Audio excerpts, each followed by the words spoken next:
ஸ்கூலில் படித்து கிட்டத்தட்ட 45 வருஷத்துக்கு முன்னாடி படித்தேன். இப்போ நான் சென்னையில் தான் வேலை பார்த்துட்ருக்கேன். ஆண்டு விழான்னு சொல்லிட்டு என் ஃப்ரெண்டு ராஜா எனக்கு ஃபோன் பண்ணப்பில் ஒரு வாரத்துக்கு முன்னாடி ஆண்டு விழான்னு நினைக்கும் போது எனக்கு ரொம்ப பெருமையாக இருந்தது. இதுவரையில் நான் ஸ்கூலில் வந்து ஆண்டு விழா நான் பார்த்ததில்லை. அப்போ பேசும்போது ராஜா டொனேஷன் வந்து நீங்கள் பேரை எழுதி வச்சுக்கோ, ஆனால் டொனேஷன் வந்து நான் எவ்வளோ கொடுப்பேங்கிறது அமௌண்ட்டு போட வேண்டாம், நீ பேர் மட்டும் எழுதி வச்சுக்கோன்னு சொல்லிவிட்டு நான் ஃபோன் பண்ணேன். இப்படியே ஒரு 2-3 நாள் வெயிட் பண்ணேன். வர்றதுக்காக இருந்தாங்க சென்னையிலேருந்து. அமௌண்ட்டு வந்து நம்ம எவ்வளோ கொடுக்குறதுன்னு எனக்கே தெரியல. டொனேஷனு சில பேர் கேட்டேன் எவ்வளோ கொடுக்குன்னு, நீ கொடுக்குறது கொடுன்னு சில பேர் சொன்னாங்க. அப்புறம் தான் திருப்பி ராஜாட்ட ஃபோன் பண்ணி பணம் இல்லாத நேரம் தான், ஆனால் டொனேஷன் கொடுத்தாகணுங்கிற ஒரு கட்டத்தில் வரும்போது, ராஜா 5000 டொனேஷன் நீ நோட் பண்ணிக்கோ, உடனே ஜிபே பண்ணுறேன் அப்படின்னு சொல்லிட்டு 5000 உடனே ஜிபே பண்ணிட்டேன். இப்போ படிப்புனா எனக்கு வந்து சில பேர் வந்து காலையில் தூங்கி குடிக்காரன் என்ன பண்ணுவான், குடிக்க போவான், வேலைக்கு போக மாட்டான், குடிக்க தான் போவான். என்ன காரணம், அவனுக்கு அது மைண்டு அது. ஆனால் என்னுடைய மைண்டு என்னன்னு கேட்டிங்கன்னா, பசங்களை படிக்க வச்சு பெரிய ஆள் ஆகிக்கணும், அதுதான் என்னோடய மைண்டு. மெயின் மைண்டு அதான். எல்லோரும் பெற்றவங்க எல்லோரும் தாய் தாப்பா 2 பேரும் தயவுசெய்து சொல்கிறேன், வீட்டில் சாப்பிட்றது முக்கியம் இல்லை, பசங்க படித்து பெரிய ஆள் ஆகிறது தான் முக்கியம். ஆனால் பெரிய ஆள் ஆகிட்டாங்கன்னா நீங்கள் இன்றைக்கி நடந்து போகிற நீங்கள் ஒரு காலத்தில் காரில் போகிறதுக்கு கூட வாய்ப்பு கடவுள் கொடுப்பாரு. இது நடக்கும். அதனால் இப்போ தலைமை ஆசிரியர்லாம் சொன்னாங்க, ஏசி போட்டிருக்கோம், கரண்ட் பில் கட்டுறதுக்கு எல்லாருக்கும் உதவி பண்ணணும், ஒன்று ஒருத்தருக்கும் உதவி பண்ணணுன்னு.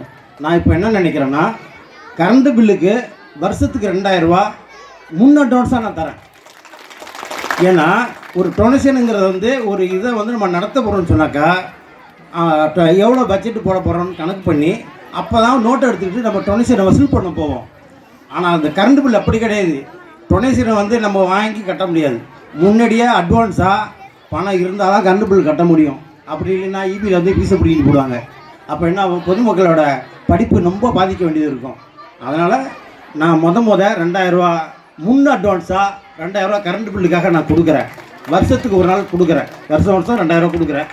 அப்போ கரண்ட் பில்லோட ஜாஸ்தி ஏறும் போது என்னுடைய கரண்ட் பில்லு நான் கொடுக்க வேண்டிய ரூபா 2000 இன்னும் அதிகமாக கூட நான் கொடுக்கறதுக்கு நான் தயாராக இருக்கேன். அதேமாரி நீங்கள் பொதுமக்கள் எல்லோரும் வந்து ஒரு பொது சேவை செய்யணுன்னா எனக்கு என்னன்னு நீங்கள் நினைக்கக்கூடாது. 10 பேர் எல்லோரும் சேர்ந்து செஞ்சால் தான் ஒரு ஊரும் உலகமும் நல்லா ஒரு செயல்பட்டு ஒரு பேர் எடுக்க முடியும். அதனால் எல்லோரும் வந்து அவங்க கிடக்கன்னு சொல்லிட்டு போகக்கூடாது. உங்களால் முடிஞ்சதை ஒரு உதவி பண்ணி உருவாக்கணும். அதனால் தயவுசெய்து சொல்கிறேன், நீங்கள் எல்லாருமே நான் 2000 கொடுத்தா நான் 2000 பெருமைக்கே கொடுக்கல, எல்லோரும் படித்து பெரிய ஆள் ஆகணும் எண்ணத்தில் தான் கொடுக்குறேன். அதேமாரி உங்களால் முடிஞ்ச தொகையை நீங்கள் ஒரு இதுக்கும் கொடுங்க. வருஷம் ஆண்டு விழா நடக்கணும். வருஷம் ஆண்டு விழாவுக்கு நான் கண்டிப்பாக வரேன். எங்கள் பசங்கள்லாம் சென்னையில் தான் படிக்கிறாங்க, சென்னையில் படிக்கிறேன். இந்தியில் என் பொண்ணு மார்க் எடுத்திருக்கு, சின்ன பொண்ணு 99, 100க்கு 99 இந்தியிலேயே. அவள் எவ்வளோ பெருமையாக இருக்குது. ஆனால் எனக்கு இப்போ என்னுடைய படிப்பை பற்றி நான் சொல்கிறதுக்கு தயாராக இல்லை. நான் படிப்பு ரொம்ப கம்மி. அதனால் படிக்க வைங்க. நீங்கள் எல்லோரும் வந்து படிக்க வச்சிங்கன்னா கண்டிப்பாக உங்களால் எல்லாம் சாதிக்க முடியும். இப்போ அதாவது தோல்விங்கிற வாழ்க்கையே இருக்கக்கூடாது, முடியாதுங்கிற வாழ்க்கையில் எண்ணம் அந்த வார்த்தையே வரக்கூடாது. முடியாது முடியும்னு வாழ்க்கை எதுவுமே தொடங்கி கொண்டு போங்க. அது கண்டிப்பாக ஒரு நாளாச்சும் செயல்பட்டு பெரிய ஆளாக முடியும். தயவுசெய்து சொல்கிறேன், முடியாதுன்னு சோர்ந்து போகக்கூடாது. ஒரு வேலைக்கு போனாலும் வேலை கிடைக்கலன்னு சோர்ந்து போகக்கூடாது. அடுத்த வேலை தேடி போகணும். அடுத்த ஸ்டெப்பு. ஒரு இது தோல்வினா அடுத்தது போயிட்டே இருக்கணும். சோர்ந்து போனால் வாழ்க்கையே கிடையாது, முடிஞ்சு போச்சுன்னு அர்த்தம். அதனால் எல்லாருக்கும் நான் ஒரு வேண்டுகோள் வைக்கிறேன், எல்லோரும் பொறுப்பாக பசங்களை வந்து படிக்க வைங்க. அதேமாரி வீட்டுக்குள்ளே இவன் படிக்க மாட்டான், என் பையன் படிக்க மாட்டான்னு வீட்டுக்குள்ளே சண்டை வரும் சில வீட்டில்.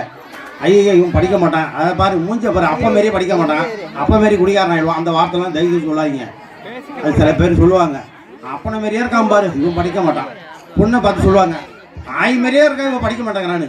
அந்த வார்த்தைக்கே வேலை இல்லை. எல்லாராலையும் முடியும், முடியாத வார்த்தையே கிடையாது. எல்லாரையும் நல்லா படிக்க வைக்கணும். அதை வந்து இது பண்ணுங்க. ஆனால் ஒரு தலைமுறை நம்ம படிக்க வச்சு ஒரு மேல் ஸ்டெப்புக்கு கொண்டு போயிட்டோம்னா அடுத்த ஸ்டெப்பு ஆட்டோமேட்டிக்காக பெரிய ஆளாக போயிட்டே இருக்கிறது தான். ஒரு தலைமுறை ஏமாந்து விட்டோம்னா அது எத்தனை தலைமுறை வந்து ஏமாந்து கஷ்டப்பட வேண்டியது இருக்குன்னு யாருக்கும் தெரியாது. அது ஆண்டவன் கையில் தான் இருக்குது. ரொம்ப நன்றி வாய்ப்பு கிடைச்சது.